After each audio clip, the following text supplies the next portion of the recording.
Shri Sunil Ambekar G నాగ్పూర్లో MSc చదువు పూర్తి చేసిన తర్వాత 1990 సంవత్సరంలో ప్రచారకగా వచ్చారు. అఖిల భారతీయ విద్యార్థి పరిషత్లో 30 సంవత్సరాల పాటు వారు వివిధ బాధ్యతలు నిర్వర్తించారు. 2003 నుండి 2019 వరకు వారు అఖిల భారతీయ విద్యార్థి పరిషత్ అఖిల భారత సంఘటనా మంత్రిగా పనిచేశారు. 2019 నుండి రాష్ట్రీయ స్వయం సేవక సంఘ్లో అఖిల భారత ప్రచార ప్రముఖ బాధ్యతలు నిర్వర్తిస్తున్నారు.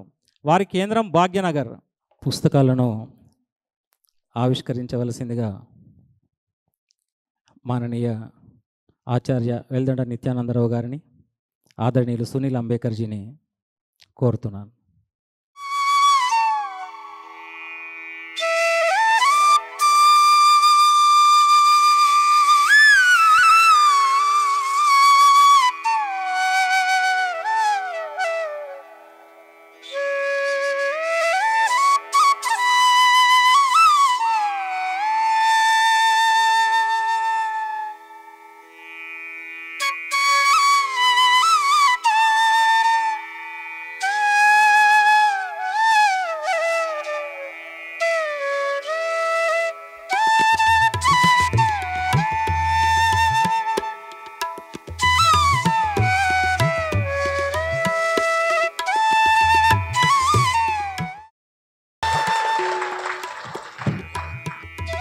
శ్రీ గురూజీ గోల్వల్కర్ అనే ఆంగ్ల పుస్తకాన్ని కూడా ఆవిష్కరించవలసిందిగా మాన్య సునీల్ అంబేకర్ జీ గారిని కోరుతున్నాను.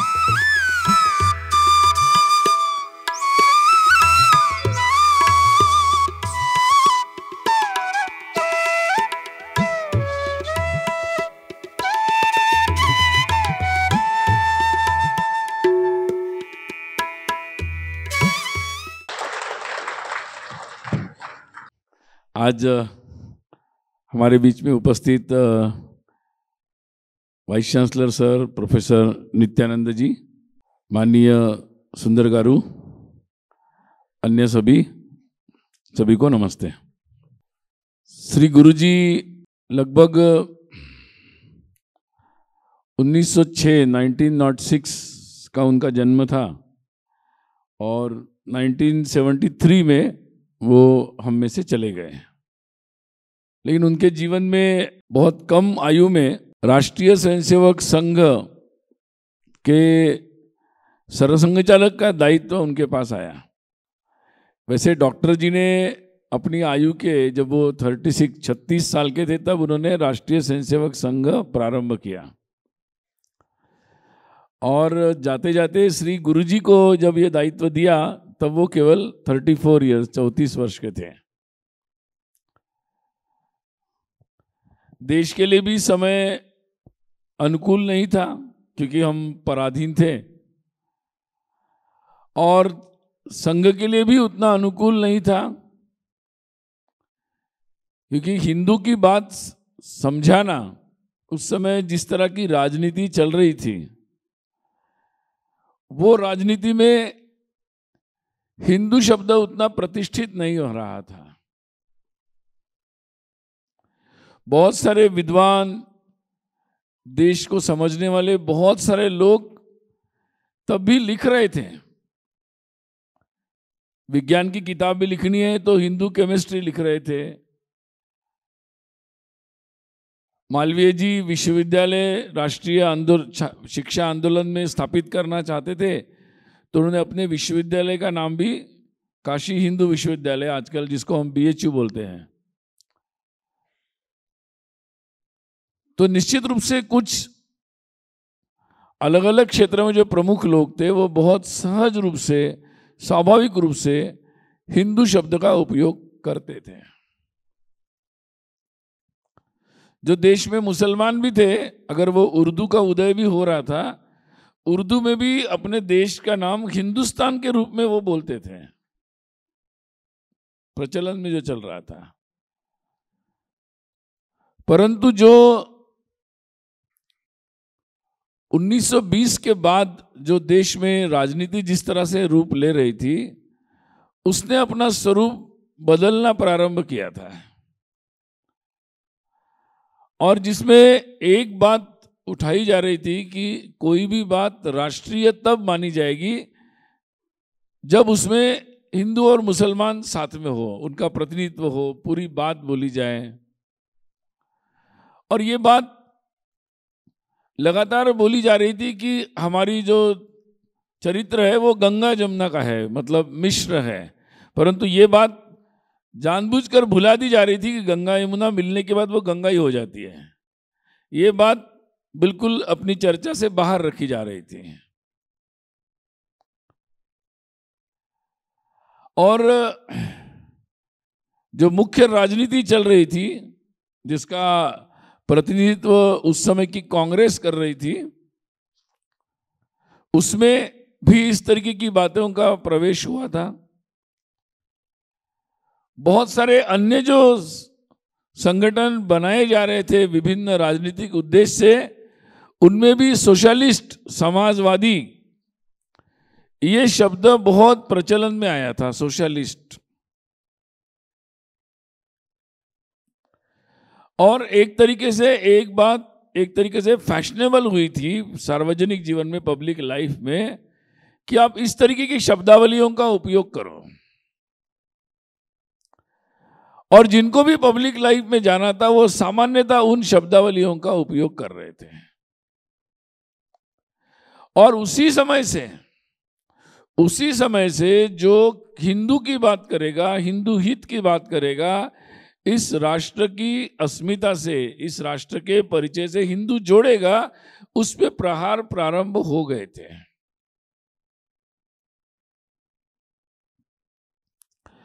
उस समय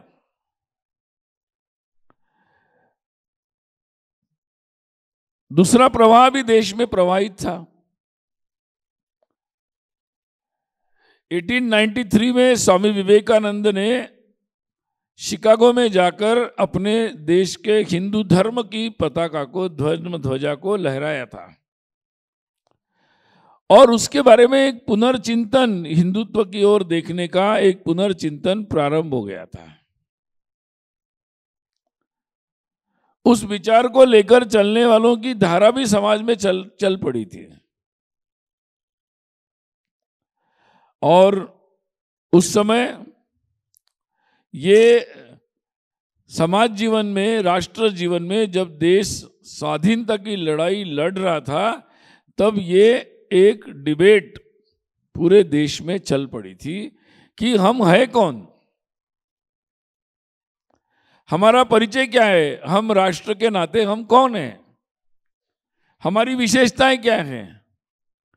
इसके बारे में एक बहस, एक डिबेट सार्वजनिक जीवन में चल पड़ी थी। और उस चर्चा के बीच डॉक्टर हेडगेवार जी ने राष्ट्रीय स्वयंसेवक संघ नाम का संगठन का प्रारंभ किया। डॉक्टर जी तो वैसे हर जगह हर तरह के सार्वजनिक काम के अनुभव ले चुके थे, और उसके पश्चात ये सारी राजनीति देखने के बाद उन्होंने ऐसे कार्य को प्रारंभ किया, और उन्होंने पहला ही एक महत्वपूर्ण वाक्य कहा कि मैं कहता हूं कि ये जो राष्ट्र है ये हिंदू राष्ट्र है। और प्रारंभ से इस भाव को लेकर राष्ट्रीय स्वयंसेवक संघ का प्रारंभ हुआ। और इसीलिए डॉक्टर जी ने अपने जीवन के चलते चलते ही इस प्रकार को, उस अपनी हिंदुत्व की परंपरा को प्रतिष्ठित करने वाले व्यक्तित्व की खोज में वो थे कि जो उचित तरीके से संघ का नेतृत्व कर सकता है, इस राष्ट्र का मार्गदर्शन कर सकता है, इस विचार को समझने वाले, जानने वाले लोगों के संघ स्वयंसेवकों की श्रृंखला खड़ी कर सकता है, और समाज में जो ये चर्चा चल रही है, इस चर्चा को एक सही दिशा देने का कार्य कर सकता है। और उनकी ये खोज जो निरंतर चल रही थी, वो उस समय तत्कालीन समय में नागपुर के ही श्री माधव सदाशिव गोलवलकर, जो कुछ समय के लिए काशी हिंदू विश्वविद्यालय में पढ़ाने के लिए आए हुए थे। और वहाँ प्रचलन है कि जो भी शिक्षक पढ़ाते हैं उनको गुरुजी बोलते हैं, और वहीं से उनका नाम गुरुजी रहा, और बाद में वो निरंतर उनके साथ वो नाम जुड़ गया। और इसलिए उनकी जो खोज थी ऐसे व्यक्तित्व को ढूंढने की, वो श्री गुरुजी पर आकर टिक गई। और इन्होंने उनके पश्चात उन्हें राष्ट्रीय स्वयंसेवक संघ की जो धुरा थी, नेतृत्व था, वो अगले सरसंघ चालक के रूप में श्री गुरुजी को दिया।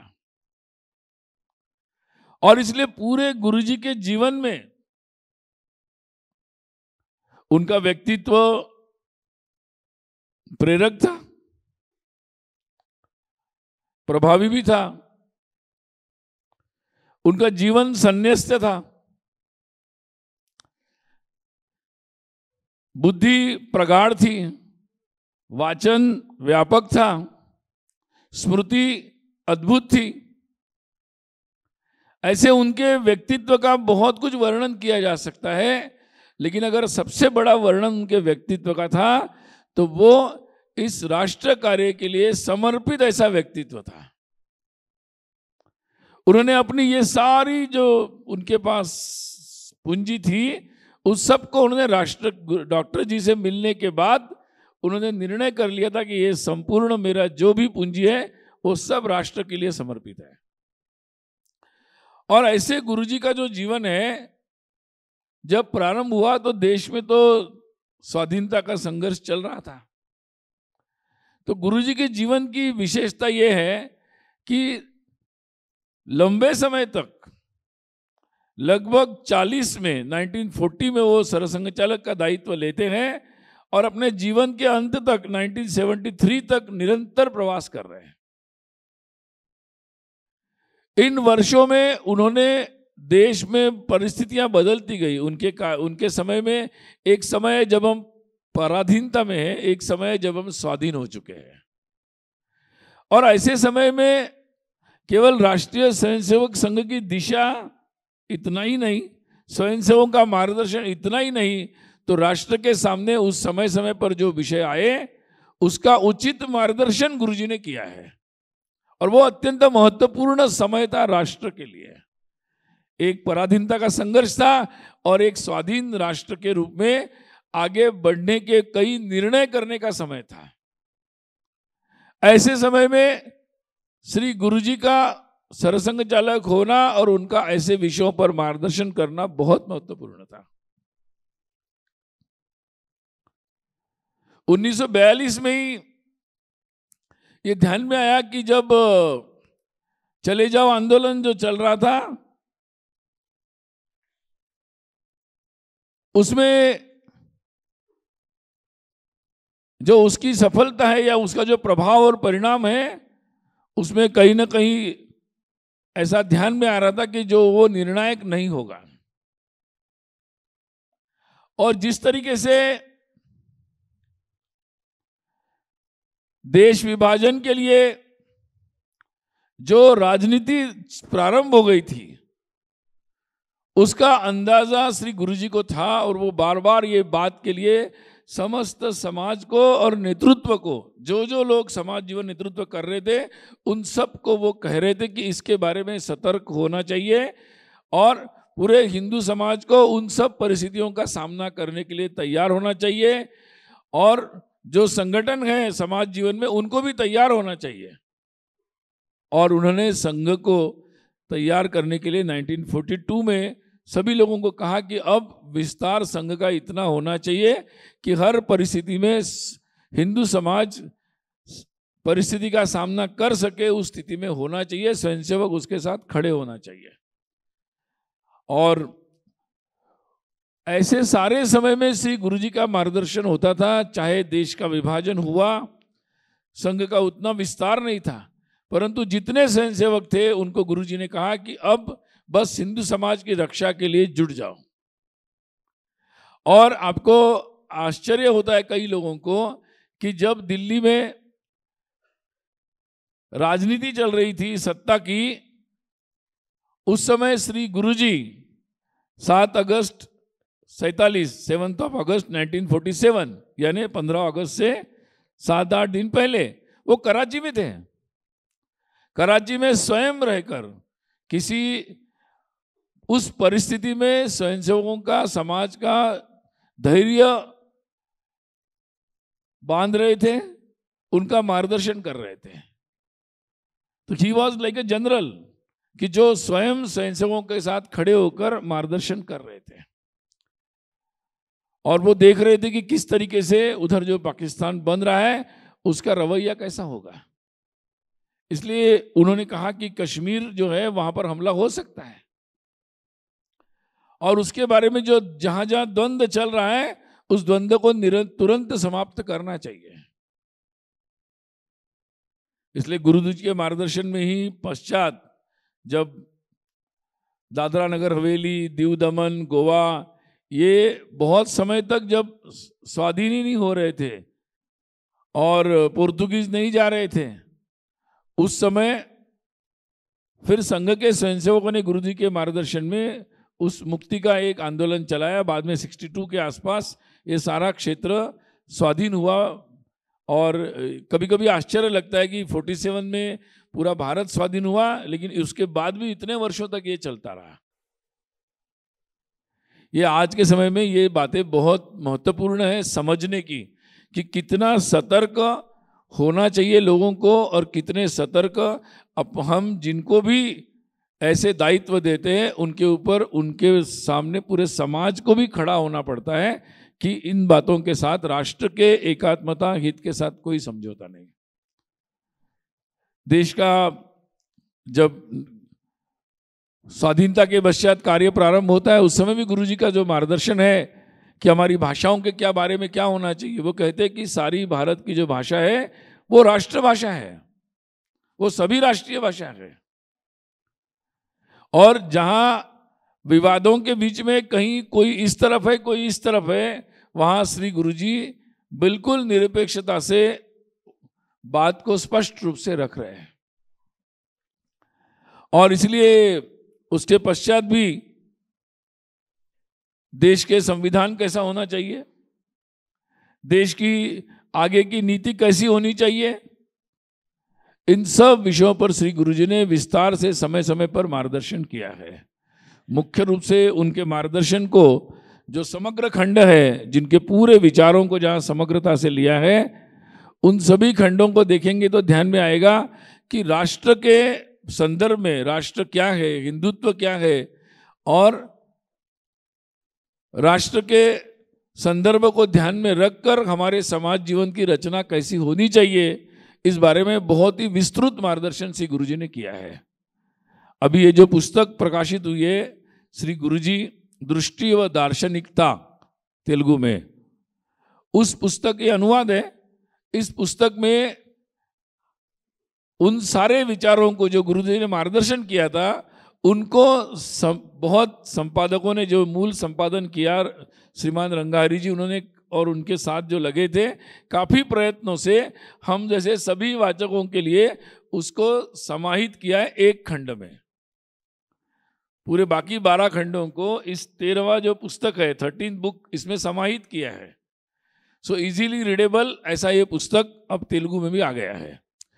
गुरुजी के विचारों को कभी कभी होता है कि कुछ विचार ये उस काल के लिए होते हैं जब काल चल रहा हो, और लेकिन कुछ विचार ऐसे होते हैं जो काल उस काल समय सीमा से फ्रेम में बैठते नहीं है, उसके बियॉन्ड दूरगामी दृष्टि से हमारे लिए उपयोगी होते हैं।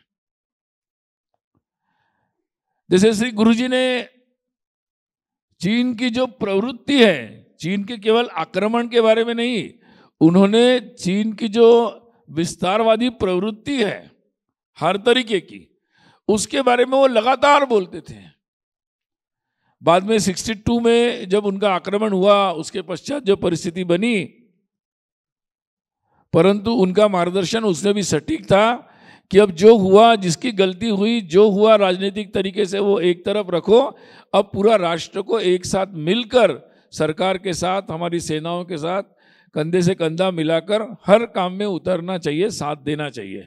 और सारे स्वयंसेवकों को उन्होंने मार्गदर्शन किया, पूरे राष्ट्र के सामने एक उदाहरण प्रस्तुत किया, राजनीति को एक दिशा दी उन्होंने कि जब राष्ट्र पर संकट आता है तो कोई पक्ष विपक्ष नहीं होता है, कोई सहमति असहमति नहीं होती है, एक साथ मिलकर आगे बढ़ना होता है। मुझे लगता है कि आज भी वो उनके जो विचार थे और उनका जो प्रारंभिक काल का मार्गदर्शन था, वो मार्गदर्शन आज भी उतना ही प्रासंगिक है। जहां वो विभाजन से बिल्कुल सहमत नहीं है, फिर भी कश्मीर का विषय आता है और आवश्यकता है तो वो स्वयं कश्मीर के जम्मू कश्मीर के महाराजा से बात करने के लिए स्वयं जाते हैं, और जो परिस्थिति है उसमें वो भारत के इस भाग के कैसे अंग है ये समझाने के लिए उनको जाते हैं। तो किसी भी परिस्थिति में मुझे क्या हुआ, मेरा क्या हुआ, मैं उसमें महत्वपूर्ण हूँ कि नहीं, मेरा दल या मेरी संस्था उसमें महत्वपूर्ण है या नहीं है, या ये विषय महत्वपूर्ण नहीं है। महत्वपूर्ण है कि राष्ट्र के लिए क्या महत्वपूर्ण है। ये जो बात गुरुजी ने सार्वजनिक रूप से संघ के रूप में जो उस समय प्रस्तुत की, और एक व्यापक रूप में बहुत सारा ऐसा समूह आज भी उस दिशा से सोचने लगा है, आज भी उनके विचारों का प्रभाव हम देखते हैं। और आज भी जब कुछ लोग उसके विपरीत व्यवहार करते हैं तो उनके जो विचार थे, जो उन्होंने आज देश की समाज राजनीति, देश का समाज, उसके लिए जो प्रस्तुत किए, वो आज भी उतने ही प्रासंगिक है। चीन के बारे में मैं चर्चा कर रहा था, उसके बारे में भी उन्होंने जो बात बताई थी कि ये केवल जमीनी आक्रमण का विषय नहीं है, उसकी जो प्रवृत्ति है एक विस्तार की, एग्रेसिव की, वो प्रवृत्ति पर लगातार ध्यान रखना चाहिए। जो उनकी विचार था, समय के साथ साथ वो बात आज भी हमें ध्यान में आती है। और मुझे लगता है कि जो कितनी सभाओं में, कितनी जगह श्री गुरुजी ने कहा होगा, कितनी जगह वो मीडिया के माध्यम से प्रसारित हुआ होगा, अलग अलग माध्यमों से स्वयंसेवकों के द्वारा गया होगा।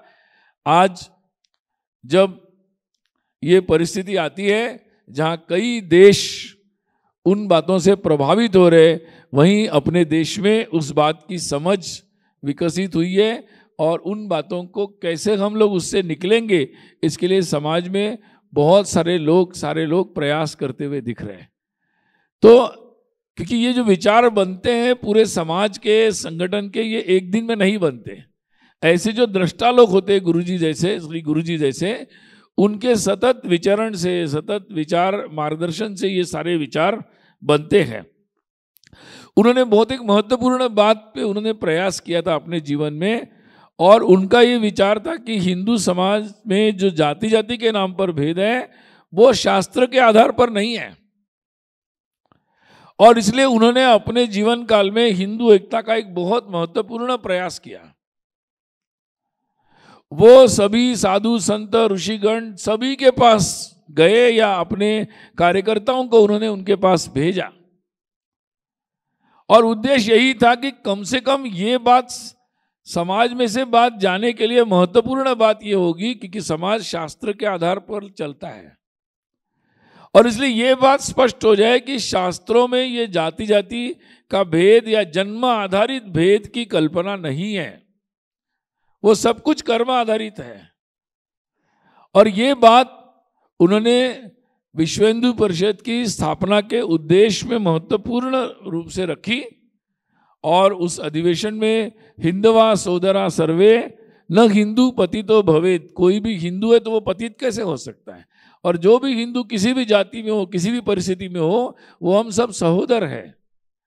ये केवल सभी संत महंत शंकर पूज्य शंकराचार्य सब लोग मिलकर एक मंच पर बोल रहे हैं। ये हिंदू एकता का जो संदेश श्री गुरुजी के प्रयास से जो स्थापित हुआ, मैं ऐसे मानता हूं कि आज भी उनका ये प्रयास बहुत महत्वपूर्ण है, क्योंकि उन्हीं प्रयासों के चलते चलते हिंदू एकता के और प्रयास हुए, और जिसके चलते पिछले वर्ष जो हमने अपने सबके आराध्य भगवान श्री राम के भव्य मंदिर की प्राण प्रतिष्ठा को अयोध्या में हम देख पाए। मुझे लगता है कि उनके जो प्रयास उन्होंने प्रारंभ किए थे पूरे समस्त हिंदू एकता के, आज उसका स्वरूप हम देख पाए। और इस बार जो महाकुंभ हुआ है उसमें तो हमने देख लिया कि कैसे, जहाँ लोग बोलते हैं कि हिंदू में एकता का सूत्र क्या है, यहाँ तो सब लोग अलग अलग है, भाषा अलग है, जाति अलग है, पता नहीं मतलब कैसे एक होगा। तो एक व्यापक हिंदू समाज एक है, एकता के सूत्र उसमें जीवित है। ये जो डॉक्टर जी ने कहा था, गुरु जी ने अपने पूरे जीवन काल में इसी बात का प्रसार किया। आज मुझे लगता है पूरे हिंदू समाज ने ही नहीं, पूरे विश्व ने ये देखा कि भाई हम कुछ भी प्रयास कर ले, ये हिंदू समाज में एकता का सूत्र है। और वो सूत्र अगर सुप्त अवस्था में था तो ये ऐसे महान लोग थे श्री गुरु जी जैसे, कि जिन्होंने उस सुप्त जो बात थी, जो धारा अंदर थी, उसको उन्होंने पुनः प्रवाहित कर चुके हैं। और मुझे लगता है कि ये इन घटनाओं से हम समझ सकते हैं कि जो कार्य इन महात्माओं ने किया श्री गुरु जी जैसे, और उन्होंने जो विचार का प्रसार अपने हर समय उन्होंने किया, उसका परिणाम स्वरूप आज हम लोग इस बात का अनुभव कर रहे हैं। और हम भाग्यशाली हैं कि श्री गुरु जी जैसे, डॉक्टर जी जैसे ऐसे महान व्यक्तित्व हमारे बीच में आए, और उन्होंने आधुनिक समय में, आज के वर्तमान समय में इस हिंदुत्व को, इस हमारी एकता के महत्वपूर्ण सूत्र को उन्होंने फिर से हमारे सामने लाया है, फिर से उसका गठन किया है। और इसलिए उनके जो विचार है उसको मूल में समझना बहुत आवश्यक है। गुरुमूर्ति जी ने जो किताब उनके लेख आए थे, उस पर भी जो दूसरी किताब आई, उस किताब का भी जो टाइटल है कि the modern Rishi with millennial vision, मुझे लगता है बहुत ही समर्पक उसका टाइटल है। और इसीलिए उनके विचार जो है आज भी उतने ही प्रासंगिक है। और जो लोग आजकल श्री गुरुजी के संदर्भ में कुछ ना कुछ इधर उधर के विचार लेकर कुछ ना कुछ बातें बोलते रहते हैं, वो इसीलिए बोल रहे हैं क्योंकि उन्हें ध्यान में आ रहा है कि ये महत्वपूर्ण विचार जो उनके थे, जिसका प्रभाव आज भी है और जिसके कारण बहुत सारे परिवर्तन हुए और आने वाले समय में होने वाले हैं।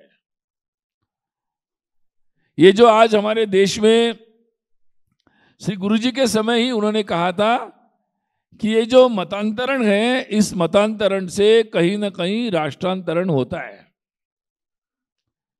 ये गुरुजी ने विचार रखा था। उस समय कई लोगों ने इसको कम्युनल बोला, आज भी कई लोग बोलते हैं।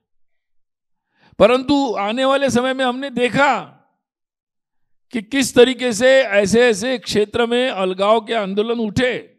वो हिंसक आंदोलन थे। उसने हमारे देश की एकता, अखंडता, हमारी प्रगति, हमारी विकास, उसको कितना बाधित किया। परंतु जो विचार गुरुजी ने रखे थे कि हमारे सबके पूर्वज एक है, आपकी पूजा पद्धति भगवान बदल सकते हैं परंतु राष्ट्र और पूर्वज आप नहीं बदल सकते, इतिहास नहीं बदल सकते। ये गुरुजी बार बार बोलते थे, हर जगह बोलते थे। आज मुझे लगता है कि उस बात को बोलते बोलते अब देश के कई ऐसे क्षेत्रों में बदलती हवा हम लोगों को अनुभव में आ रही है, और उसी विचार के कारण शांति के अनुभव भी आ रहे हैं। हिंसा की कमी भी उसी कारण से हो रही है। और इसलिए आज भी उनके जो सूत्र थे, जो विचार थे, वो बहुत महत्वपूर्ण है। और इसीलिए मुझे लगता है कि ये काम बहुत ही अच्छा हुआ है कि पुनः तेलुगु में वो सारे विचारों को अनुवादित करते हुए संकलित रूप में हमारे सामने लाया है। मैं आप सबको ज़रूर कहूँगा कि श्री गुरुजी के ऐसे प्रासंगिक विचार को हम सब लोग ज़रूर पढ़ें, और केवल पढ़े नहीं तो उस विचार को हम अपने भाषा में, अपने स्वरूप में, हम समाज में जहाँ भी जाते हैं, व्यक्तिगत रूप में या जहाँ भी हम जाते हैं, उन विचारों को, आजकल सोशल मीडिया भी हमारे पास है,